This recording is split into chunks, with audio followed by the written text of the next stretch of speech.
So by speaking, how he speak, how he deal with situation, the devil were in them, where devil character, God called the devil character madness. Satan ever turn back, feed character, punch Jesus like a Jesus man.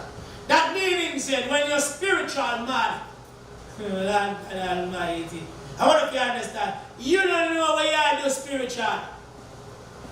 You're just mad. So whatever you do, you're so comfortable. You have no problem doing it. Just like a man out there with mad. I eat out a garbage bin. He's comfortable. You have no problem doing what he's doing. Our spiritual side now. Amen. Just imagine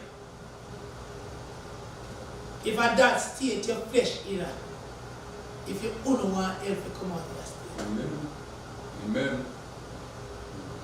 But show your soul in your state there, and you value your flesh more, you pay less attention, you don't care.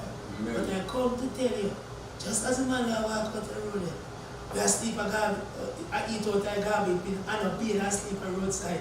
I want to understand, I throw in head gone, why did I stay there? We don't know, so we don't not do all this stuff and I want to change. Only it's like a madman and a mad woman before God. Amen. And God no want a spiritual madman and a spiritual madwoman in a new kingdom. Amen. God, when a person physical mad, him not beard, him not clean. He eat anything come